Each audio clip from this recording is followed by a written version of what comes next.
So without further ado, we have on the line U.S. Senator from the great state of Alabama, Coach Tommy Tuberville. Coach, how are you this afternoon? Joey, I'm doing great. How are you doing today? I'm quite well. We were kicking around the Trump interview, and they were still bringing up with him that he attacked a Secret Service agent. This is how absurd things are these days. Attacked a Secret Service agent? Yeah, he wanted to go to the Capitol on January 6th, so he, grabbed the guy by the throat. And, the fact that Kristen Walker, Meet the Press, is bringing that up with him still, it just shows what we're up against, I suppose. Oh, man. Welcome to the new America. Mm-hmm. I tell you, there's not anything out here today that now we can wear shorts in the Senate chamber. Are you kidding me? I saw that. Now, is that a rule just for John Fetterman? No, it's for everybody. You can wear what you want to wear. It's just, the Democrats hate history. They hate the America that we have grown up in and lived in. They want to change it some. They're globalists, and they want us to all be like Europe, which they're dead broke. They can't pay their bills, and there are people over there just about to riot and turn on their governments, and it'll happen the same way here if we don't watch it. I mean, these people they're just adamant to show people that they do not like the country the way it was, and they want to change it the way they want it. And it's so corrupt, the DOJ, the FBI, the CIA, and our education system, now the military. Joe, it's just one thing after another, and the IRS. I forgot that other three letters, but it's disheartening sometimes. You come up here and you just see the way that they just want to change everything of history that we've got. But they'd move the Capitol if they could. I don't know where they'd move it, but they close it down and move it somewhere else. Well, I want to now focus on. I'm hesitating because I need to be appropriate here, and I don't want to lose my job. You get me going on Washington D.C.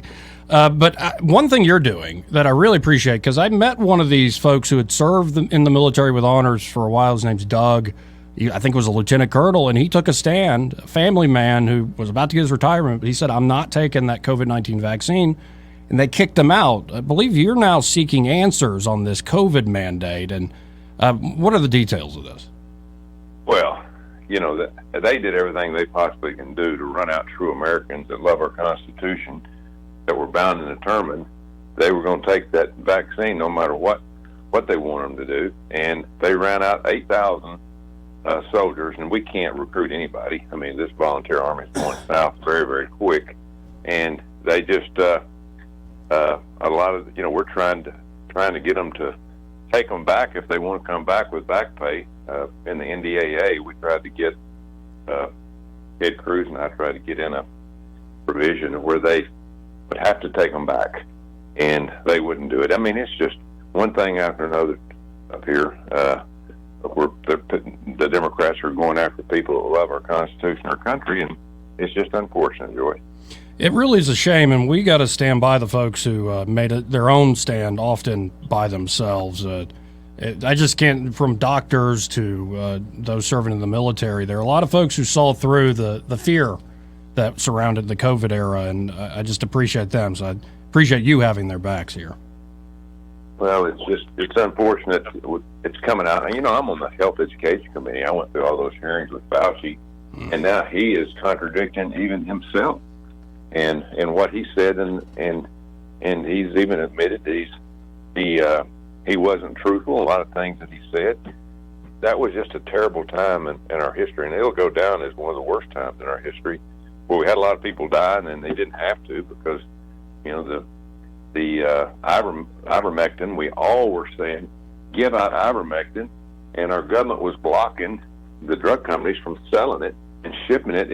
It's the dangest thing I've ever seen, and it's just one thing after another. And the vaccine, those of us that took it, I took it myself. You don't know what lasting problems that you're going to have with it during your lifetime. Right, and I took the first 2 doses of Moderna at a family member's request, but I've not touched the stuff since. Despite my instincts, I'm a team player and a family guy at the end of the day. And now I want to move on to what is now almost like an evergreen topic here. Another great stand you're making, the holds on flag officer promotions there. at the DOD. I mean, where are we at with this? Like, how many folks are now held up, and is there any budge from the Pentagon, in particular Secretary Austin? No, it's over about 7 months. We're into it now, and we're over 300 now. These are generals and admirals that have not gotten promotions. We're getting to the point where we're about to wipe out the Joint Chiefs of Staff because they're all terming out, and they need new ones on there. And now I'm just holding up the group at one time. I'm not. Right. They can bring up individuals one at a time, but Schumer's trying to act like that he's putting pressure on me to release all of them instead of just do one every week or one every 2 days. But I've already told him I'm not budging. I mean, you change the policy back and let's vote on it. Whether it goes up or down, then I'm fine. But you don't go around. What they're doing up here, Joy, is the White House is trying to dictate laws without going through Congress. No, what's that called? That's called communism. Mm-hmm. And the American people get to vote on it. We're a constitutional republic. They get to vote on it. It's not run from one man or one group of people theory of making laws. You got to vote on it. And so we're holding fast. I'm not changing my mind. I wish they would start doing them one at a time where they could take some of these Joint Chiefs of Staff people and put them in place. I would even vote for some of them, not all of them. I vetted them, and there's a lot of them on there so woke that they're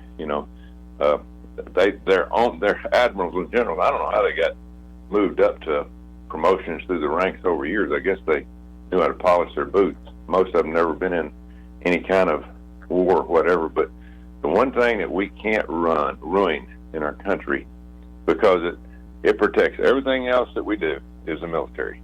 And if we lose our military, like we've lost the FBI and the education, CIA, DOJ, I mean, you can sack the bats and circle the wagon.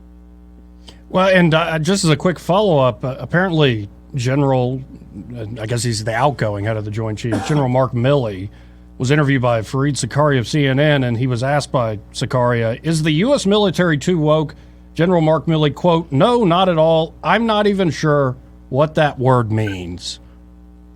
Do you buy it? It's good that he's going out, Joy. Because you saw him say the same thing back when they asked him about white extremism. I don't know what white extremism is. Well, the Democrats and y'all started it. You should know it. And so it's sad.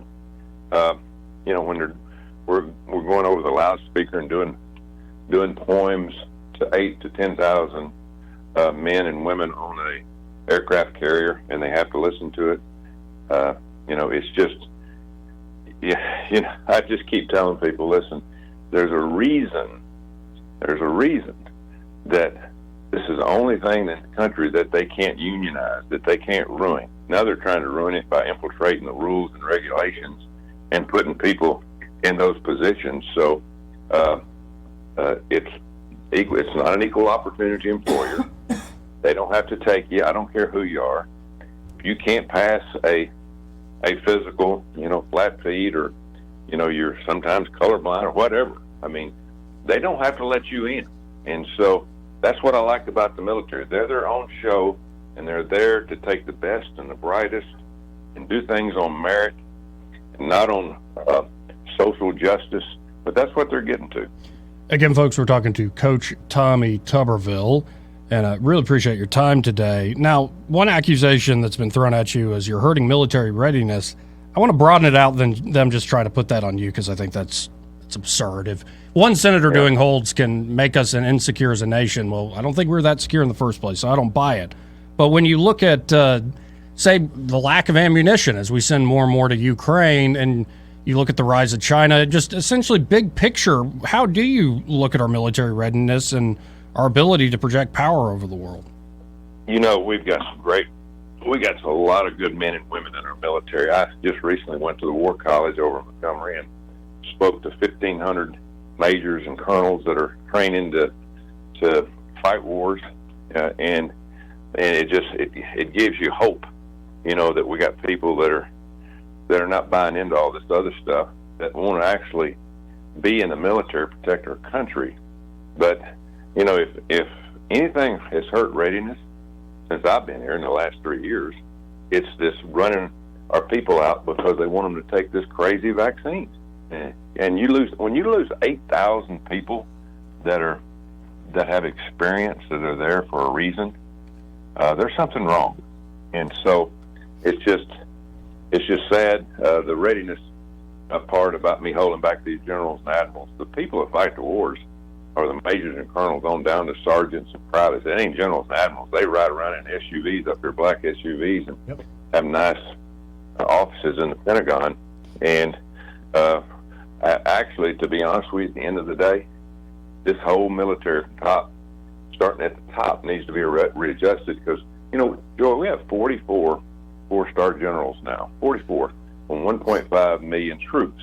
In World War II, we had 12 million troops, and we had 7 4-stars.